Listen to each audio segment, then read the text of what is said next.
First, what does Perfect Pokémon mean? It's a Pokémon that will be widely played in both formats, VGC and Smogon. So he should be very strong, but the goal is for him not to be banned. This means it cannot be a legendary Pokémon, as current regulations prohibit them in VGC. For Smogon, it must remain in the overused tier and not end up in Uber, a double challenge in other words. Now let's give him a unique dual typing, Fairy and Ground. It's perfect because 8 types are weak to its dual stab, and none fully resist it, giving it plenty of set options except for a few Pokémon like Moltres and Corviknight. Defensively, it has 4 resistances, Fighting, Rock, Bug, and Dark, as well as 2 immunities, Electric and Dragon. It won't lose momentum against Volt Switch and will take minimal damage from U-turn. Additionally, it's immune to Dragon-type moves, which are very powerful. As for weaknesses, it has only 4, Steel, Water, Grass, and Ice. Water and Grass types, and to some extent Steel, are generally more defensive. Only Ice-type moves could pose a real threat, and that's a good thing. Otherwise, it would obviously be banned. Now let's see his stats. The goal is to keep him playable, so we'll carefully balance his stats. He will be fast, but not among the fastest, while also being a solid tank and hitting hard enough to be interesting. Based on its design, we'll use Excadrill as a reference, which is currently in the underused tier. We'll give him the same HP and attack stats as Excadrill, 110 and 135. We'll add 20 points to both defensive stats compared to Excadrill, giving him 80 defense and 85 special defense.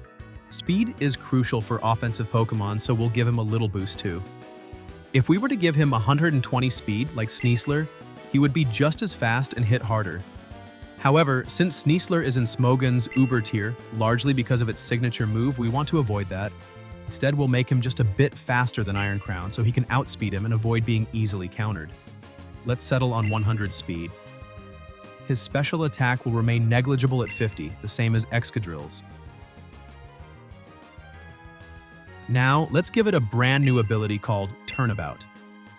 To make it interesting in VGC, I've imagined an ability that redirects any priority move toward its opponent, but only once, unless the Pokemon is switched out and then returns to the field.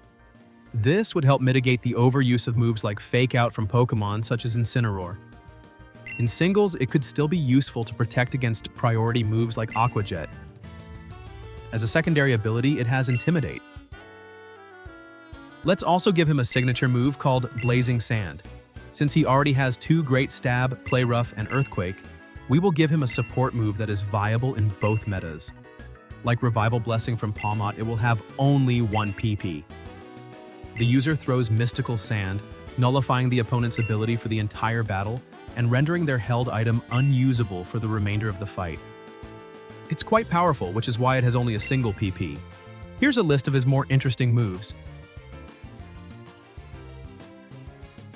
Now, the moment you've all been waiting for. The design and appearance of the Fakemon, which I've named Garmystic.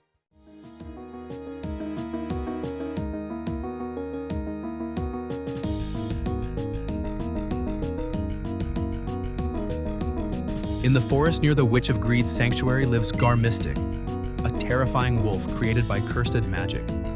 It only comes out at midnight with glowing purple crystals that give it a mysterious, haunting aura as it hunts. Afraid of its power, villagers built a magical barrier to protect their homes.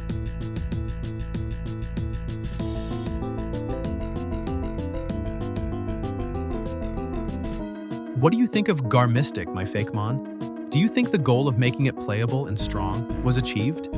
Share your thoughts in the comments, and don't forget to like the video. If we reach 50 likes, I'll create a battle theme for him. Thank you for watching until the end.